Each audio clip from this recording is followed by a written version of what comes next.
रेखा और सुलेखा दोनों जुड़वा बहनें अपने पिता रामेश्वर दयाल के सीने से लगकर लगातार रोई जा रही थीं। रामेश्वर जी की आंखें भी नम थीं। रो रो कर उनका भी गला रुंध गया था, लेकिन फिर भी दुल्हन के लिबास में विदा होती अपनी दोनों बेटियों को देखकर एक संतोष भी उनके चेहरे पर दिखाई दे रहा था। बाबा, अपना बहुत बहुत ध्यान रखना, दवाई टाइम पर जरूर लेना। मैं थी तो पीछे पड़ी रहती थी आपके, अब मैं नहीं होंगी, इसलिए दवा समय पर लेना बाबा। तू भी अपना ध्यान रखना रेखा, तेरी बहुत फिक्र लगी रहेगी। मेरा ध्यान रखने को यहाँ माँ तो है ना, वो रखेगी मेरा ध्यान। हाँ माँ तो है, लेकिन माँ को आप कैसे उल्लू बनाते हैं ना, वो मुझे पता है। सुनिए, नो मीठा, बिल्कुल भी मीठा मत खाना। कितना शुगर बढ़ गया था पिछले महीने आपका। सारी मिठास तो तुम दोनों के विदा होने के बाद चली जाएगी। ये कहकर रामेश्वर जी एक बार फिर से रोने लगे। रेखा और सुलेखा ने उन्हें फिर से जोर से गले लगाया और कहा, बाबा इतना रोगे तो मैं ससुराल नहीं जाऊंगी, यहीं रहूंगी आपके पास। अरे नहीं नहीं, ये तो खुशी के आंसू है रे, इसे बहने दे। एक बाप इस आंसू का इंतजार 20-25 साल करता है। जब बिटिया विदा हो जाती है तो उसके आंसू तो सूख जाते हैं रे।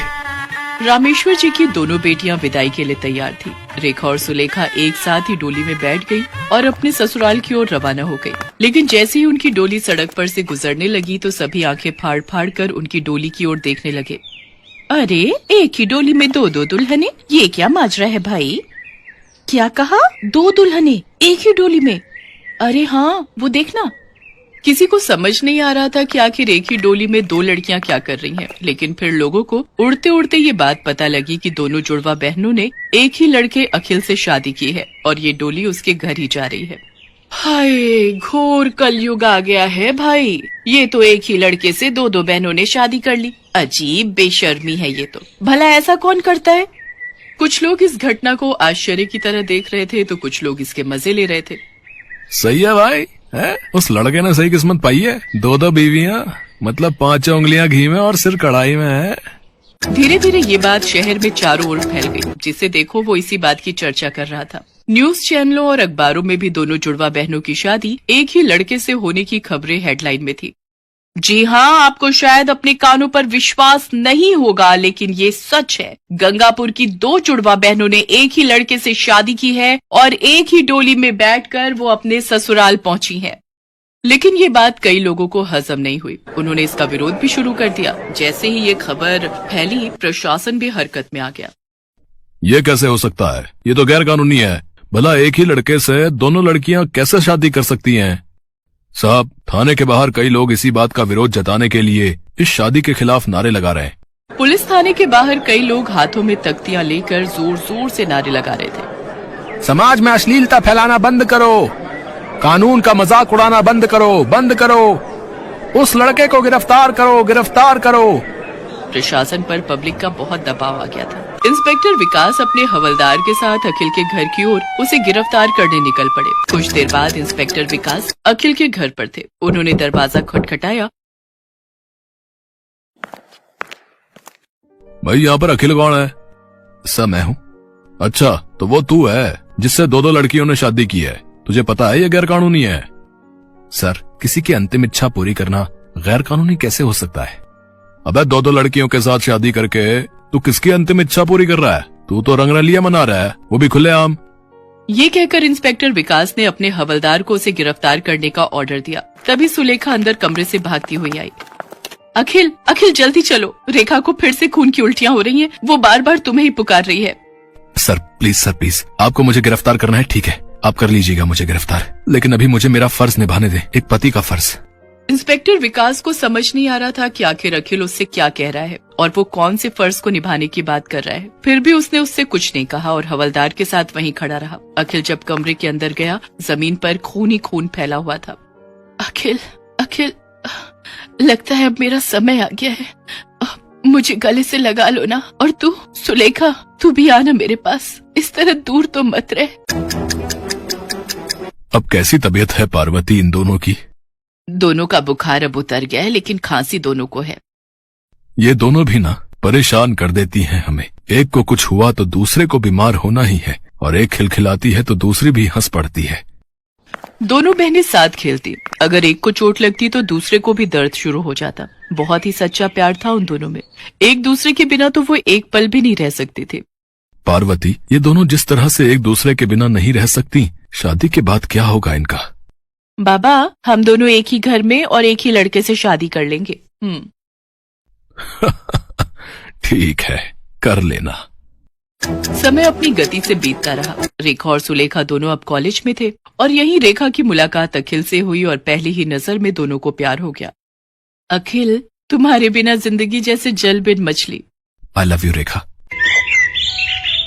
रेखा ने सुलेखा को अखिल के बारे में बता दिया था। वो रेखा के लिए बहुत खुश थी। हालांकि उसे दुख होता कि शादी के बाद वो उससे दूर हो जाएगी। अरे तू टेंशन क्यों लेती है? शादी के बाद तू भी चलना ना हमारे साथ ही रहना। हाँ, ऐसा होता है क्या? होता नहीं तो क्या, हम करेंगे ना ऐसा। ये बात रेखा सुलेखा से हमेशा कहा करती थी, लेकिन सुलेखा को पता था ये संभव तो नहीं है। बहरहाल दोनों के घर वाले राजी हो गए थे और 1 महीने बाद दोनों की शादी होनी थी। लेकिन एक दिन रेखा जब कॉलेज से घर आई तो उसे खून की उल्टियां शुरू हो गई। अरे रेखा, ये तो खून है, तुम्हें खून की उल्टियां हो रही हैं। रेखा को जब अस्पताल ले जाया गया, डॉक्टरों ने उसे तुरंत एडमिट कर लिया। उसके कई सारे टेस्ट हुए और टेस्ट के बाद रेखा को ब्लड कैंसर है, वो भी आखिरी स्टेज का। वो बहुत ही कम दिनों की मेहमान है। रेखा के बारे में सुनकर पूरा घर सदमे में आ गया। सुलेखा की आंखों से तो आंसू रुकने का नाम ही नहीं ले रहे थे। उधर अखिल को जब ये पता लगा तो उसके भी होश उड़ गए। वो रेखा से बहुत प्यार करता था। ये सोचकर कि रेखा कुछ दिनों के बाद सदा के लिए इस दुनिया को छोड़कर चली जाएगी, वो लगातार रोए जा रहा था। अखिल, होनी का लिखा कौन मिटा सकता है, लेकिन मैं मर के भी तुम्हारे साथ हमेशा रहना चाहती हूँ। वो तो रहोगी, तुम्हारी यादें, तुम्हारे साथ बिताए पल, तुम्हारी एक एक बात मेरे साथ रहेगी। वो तो है, लेकिन मैं किसी दूसरी तरह से तुम्हारे साथ रहने की बात कर रही हूँ। मतलब? तुम सुलेखा से शादी कर लो। ये तुम क्या कह रही हो? अखिल, मैं कह रही हूँ कि तुम हम दोनों से शादी कर लो। मेरी मौत के बाद सुलेखा के रूप में मैं तुम्हारे साथ रहूंगी। अखिल, ये मेरी आखिरी इच्छा है। तुम इसे पूरा करोगे ना, या मुझे ऐसे ही मर जाने दोगे? रेखा की खुशी की खातिर अखिल और सुलेखा दोनों ने उसकी बात मान ली। इंस्पेक्टर विजय को जब इस शादी की असलियत पता चली तो उसकी आंखें भीग गई। वो वापस थाने जा रहा था, तभी अखिल के जोर जोर से रोने की आवाज आई। रेखा, रेखा, ऐसे मुझे छोड़कर मत जाओ, प्लीज मत जाओ। लेकिन रेखा तो उसे छोड़कर बहुत दूर जा चुकी थी और सुलेखा अखिल का हाथ पकड़कर उसे सांत्वना दे रही थी।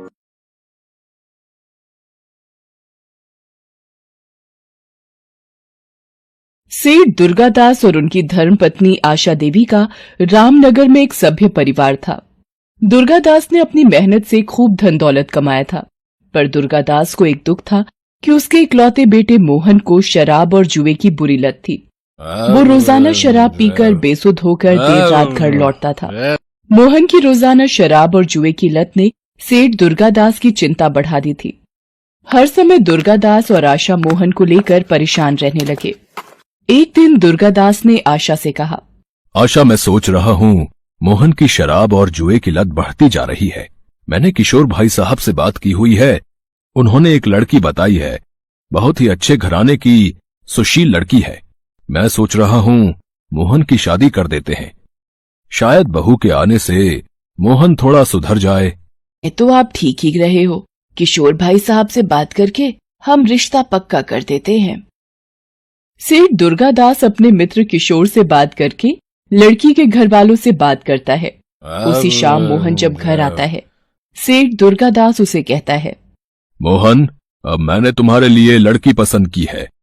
लड़की अच्छे घराने की, पढ़ी लिखी है। मुझे कोई शादी नहीं करनी पिताजी। मोहन, अगर तुमने इस शादी के लिए मना किया तो तुम्हारा खर्चा पानी पैसे सब मिलने बंद हो जाएंगे। पिता की कही बातों को सुनकर मोहन डर जाता है और शादी के लिए हाँ कर देता है। कुछ दिनों बाद मोहन की शादी सुहाना नाम की लड़की से हो जाती है। सुहाना बहुत ही सुशील और समझदार लड़की थी। वो अपनी सास आशा और ससुर दुर्गादास का बहुत ध्यान रखती थी, पर मोहन उसको बिल्कुल भी पसंद नहीं करता था। दुर्गादास ने सोचा था कि मोहन की शादी के बाद शायद आदतें सुधर जाएंगी, पर ऐसा बिल्कुल भी नहीं हुआ। मोहन अभी भी रोजाना शराब के नशे में ही घर आता था। आशा, मेरी तबीयत कुछ ठीक नहीं लग रही है। मैंने वकील साहब को बुलाया है। मैं चाहता हूँ कि मरने से पहले अपनी सारी जायदाद सुहाना बहू और उसके होने वाले बच्चों के नाम कर जाऊं। मैं नहीं चाहता कि मोहन की बुरी आदतें इस घर को तबाह कर दें। सारी जायदाद सुहाना और उसके होने वाले बच्चों के नाम करके सेठ दुर्गादास स्वर्ग सिधार जाते हैं। दुर्गादास के मरने के बाद सुहाना अपनी सास आशा का बहुत ख्याल रखती थी। वो आशा को कभी भी दुखी नहीं रहने देती थी। एक दिन, माँ जी ये लीजिए आपका हल्दी वाला दूध। बहू, तुम मेरा कितना ख्याल रखती हो। एक मोहन है जो सारा दिन घर से गायब रहता है, पता नहीं अभी भी कहाँ होगा। माँ ये सब क्या है, हैं? पिताजी ने सारी जायदाद सुहाना के नाम क्यों कर दी? जैसे मैं तो उनका बेटा ही नहीं। मोहन, तुम्हारी शराब की बुरी आदतों की वजह से तुम्हारे पिताजी ने ऐसा किया है। पिताजी ने ये सब ठीक नहीं किया माँ। मोहन गुस्से में फिर से शराब पीने के लिए घर से बाहर निकल जाता है। वो एक बार में पहुंचता है। वो देखता है सामने एक लड़की डांस कर रही है। मोहन लड़की को देखकर चौंक जाता है। लड़की बिल्कुल मोहन की पत्नी सुहाना की शक्ल की होती है। मोहन के दिमाग में सुहाना को रास्ते से हटाने की तरकीब आ जाती है। वो मैनेजर को बोलकर लड़की को अपने पास आने को कहता है। लड़की उसकी टेबल पर जाती है। मेरा एक काम करोगी? बहुत पैसे मिलेंगे। साहब, पैसों के लिए तो मयूरी कुछ भी कर जाएगी, बस आप काम बताओ। एक काम करो, मुझे बाहर मेरी गाड़ी के पास मिलो। कुछ देर बाद मयूरी बार से बाहर आती है। मोहन मयूरी को गाड़ी में बैठने को कहता है और अपनी बात शुरू करता है। देखो मयूरी, बात यह है कि मेरी पत्नी सुहाना की शक्ल हूबहू तुमसे मिलती है। मेरे पिता ने मरने से पहले सारी जायदाद उसके और उसके होने वाले बच्चे के नाम कर दी थी। अब मैं अपने पिता के मरने के बाद पाई पाई को तरस रहा हूं। मैंने जब तुम्हें देखा तो मुझे लगा कि तुम इस मुसीबत से मुझे छुटकारा दिलवा सकती हो। पर मैं कैसे तुम्हारी मदद कर सकती हूँ साहब? मयूरी, मैं अपनी पत्नी को हमेशा हमेशा के लिए इस दुनिया से विदा कर दूंगा। उसके बाद तुम सुहाना की जगह मेरे घर में मेरी बीवी बनकर आओगी।